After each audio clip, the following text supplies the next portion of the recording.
ये है profit and loss का पार्ट 6। आज हम इसके अंदर मार्क प्राइस वाले क्वेश्चंस के बारे में बात करेंगे, यानी कि अंकित मूल्य वाले क्वेश्चंस को देखेंगे कैसे करना है। तो ये क्वेश्चन कह रहा है कि एक व्यापारी अंकित मूल्य पर 15% की छूट देता है। 19% लाभ प्राप्त करने के लिए उसे अपने माल को क्रय मूल्य से कितना अधिक अंकित करना चाहिए। हमें पता है जब 15% की छूट दी जाए या फिर लॉस हो तो उसको हम 100 में घटाते हैं। 100 में 15 को घटाया तो आ गया 85%। और 85% की वैल्यू हमें नहीं पता। अगर किसी भी वस्तु की हमें कीमत नहीं पता तो उसको हम 100 मान लेते हैं। यह हमने लिख दिया 100। फिर इसके बाद कह रहा है 19% लाभ प्राप्त करने के लिए उसे अपने माल को, तो लाभ का मतलब होता है 100 में ज़्यादा। जब 100 में 19 को ऐड करेंगे तो आएगा 119%। हमें 119% की वैल्यू बतानी है क्या होगी। इसको कैलकुलेट करने का तरीका बड़ा आसान है। जो पता है उसको नीचे लिख दो, यानी कि 85 को, और जो नहीं पता 119 को उसको ऊपर लिख देंगे और मल्टीप्लाई कर देंगे जो पता है उसकी वैल्यू से, यानी कि 100 से। जब इसे हम कैलकुलेट करेंगे तो हमारा आंसर आएगा 140। 140 को लिखने का तरीका है 100 प्लस 40। जितना भी ये 100 में ज़्यादा होगा वही हमारा आंसर होगा, यानी कि उसको अंकित करना पड़ेगा 40% ज़्यादा। तो ऑप्शन सेकंड हमारा करेक्ट होगा। अगला क्वेश्चन है 2011 का। ये कह रहा है एक वस्तु का क्रय मूल्य 800 रुपये है। 10% की छूट देने के बाद 12.5% का लाभ हुआ, तो वस्तु का अंकित मूल्य क्या होगा। 10% की छूट मिलने का मतलब है 100 में 10 कम। छूट हो या लॉस हो रहा हो तो उसको 100 में घटाते हैं। जब 100 में इस 10 को घटाएंगे तो आएगा हमारा 90%। और 90% को लिखने का तरीका है 90% के निशान की जगह पे बटे में 100 और मल्टीप्लाई कर देंगे अंकित मूल्य से। हमें अंकित मूल्य यहाँ पर नहीं पता तो उसको हमने x मान लिया, तो मल्टीप्लाई x से कर दी। इक्वल टू यहाँ 12.5% का लाभ हो रहा है। लाभ का मतलब है 100 में ज़्यादा। जब 100 में इसको ऐड करेंगे 12.5 को तो आएगा हमारा 112.5%। और परसेंटेज के लिए नीचे 100 लगा देंगे और इसकी मल्टीप्लाई कर देंगे इस 800 रुपये से, क्रय मूल्य से। जब हम इसे कैलकुलेट करेंगे तो x की वैल्यू आएगी हमारी 1000 रुपये, यानी कि ऑप्शन फर्स्ट हमारा करेक्ट होगा। अगला क्वेश्चन है 2015 का।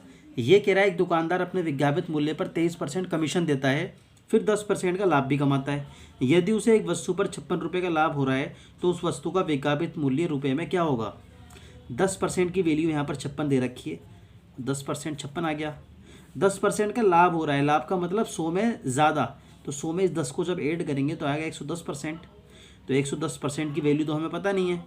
इसको निकालने का बड़ा आसान तरीका है, जो पता है उसको नीचे लिख दो और जो नहीं पता 110% उसको ऊपर लिख देंगे और मल्टीप्लाई कर देंगे जो पता है उसकी वैल्यू से, यानी कि 56 से। जब हम इसे कैलकुलेट करेंगे तो हमारा आंसर आएगा 616। फिर इस क्वेश्चन में पहली लाइन में कह रहा है 23% कमीशन देता है। भाई क्वेश्चन में कमीशन दे दे, ये लॉस हो रहा हो, ये छूट दे दे, ये नुकसान हो जाए तो उसको हम 100 में घटाते हैं। तो इस 23 को भी 100 में घटाएंगे। जब 23 को 100 में घटाएंगे तो आएगा 77%। इस 616 के बटे में हम लिख देंगे 616, ऐसे लिखेंगे, बटे में लिख देंगे इस 77% को, 77%। परसेंटेज की निशान की जगह पे बटे में 100 आता है। आप 77% ऐसे लिख दो या बटे में 100 करके लिख दो, बात एक ही है। जब हम इसे कैलकुलेट करेंगे तो हमारा आंसर आएगा 800 रुपये, यानी कि 4 ऑप्शन हमारा करेक्ट होगा। अगला क्वेश्चन है 2016 का। ये कह रहा है एक वस्तु को अंकित मूल्य के 2/3 पर बेचने पर 10% की हानि होती है, तो लाभ प्रतिशत क्या होगा जब वस्तु को अंकित मूल्य पर बेचा जाता है। तो 2/3 को हम ऐसे ही लिख देंगे और मल्टीप्लाई कर देंगे अंकित मूल्य से। लेकिन अंकित मूल्य हमें पता नहीं है। जब अंकित मूल्य ना पता हो तो हम उसको x मानते हैं, तो मल्टीप्लाई कर देंगे x से। इक्वल टू 10% की हानि हो रही है। जब हानि होती है तो उसको 100 में से घटाते हैं। जब 10 को 100 में घटाएंगे तो आएगा 90%। इस 90 को लिख देंगे यहाँ पर। देखो 2/3 जो है ये भी फ्रैक्शन में परसेंटेज है एक तरह से। इसे परसेंटेज में कन्वर्ट करेंगे तो 66.66% आएगा और ये भी 90% है, तो इसलिए बटे में 100 नहीं लगा रहा मैं।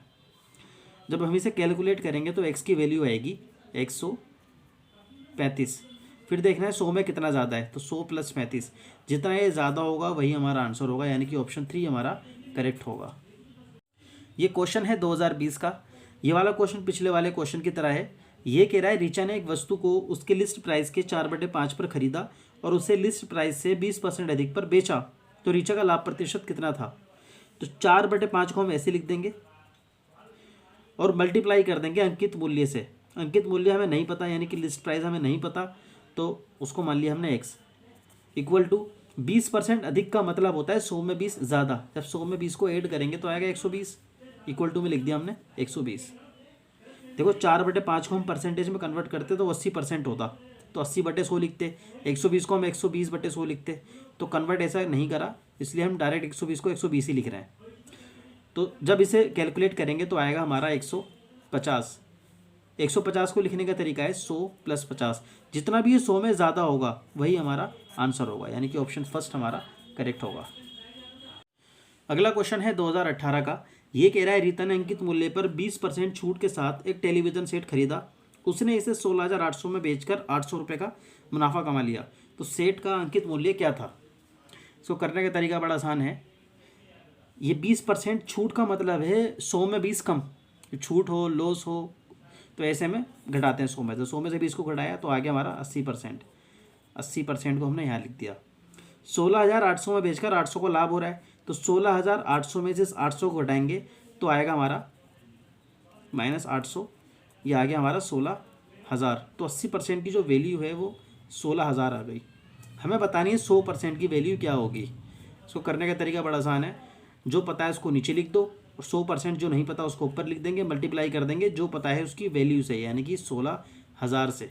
जब हम इसे कैलकुलेट करेंगे तो आएगा हमारा 20,000।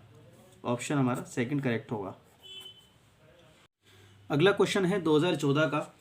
ये कह रहा है एक दुकानदार ने अंकित मूल्य पर 5% की छूट देकर प्रत्येक साड़ी को 266 रुपये पर बेची। यदि उसने छूट नहीं दी होती तो उसे क्रय मूल्य पर 12% का लाभ होता। तो प्रत्येक साड़ी का हमें कॉस्ट प्राइस बताना है कितना होगा। हमने कॉस्ट प्राइस मान लिया x है। अगर कॉस्ट प्राइस हमें ना पता हो, क्रय मूल्य ना पता हो, तो उसको हम x मान लेते हैं। यहाँ 5% की छूट दी जा रही है। जब छूट दी जाती है या लॉस होता है या कमी होती है तो 100 में से घटाते हैं। 100 में से 5 को घटाएंगे तो 95% होगा। 95% को लिख लेंगे 95, परसेंटेज के निशान की जगह पे बटे में 100 इंटू में 12% का लाभ हो रहा है। जब लाभ होता है तो 100 में ऐड करते हैं, 100 में जोड़ते हैं। 100 में 12 को जोड़ेंगे तो आएगा 112%। 112% को लिखने का तरीका 112 बटे में परसेंटेज के निशान की जगह पे 100 मल्टीप्लाई कर देंगे इस x से, कॉस्ट प्राइस से, इक्वल टू रख देंगे 266 रुपये।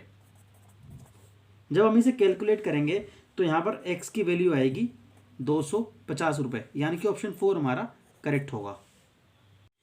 अगला क्वेश्चन है 2016 का। ये कह रहा है अरविंद ने अंकित मूल्य पर 30% छूट के साथ एक कलाई घड़ी खरीदी। उसने इसे खरीदे गए मूल्य पर 40% लाभ के साथ बेच दिया।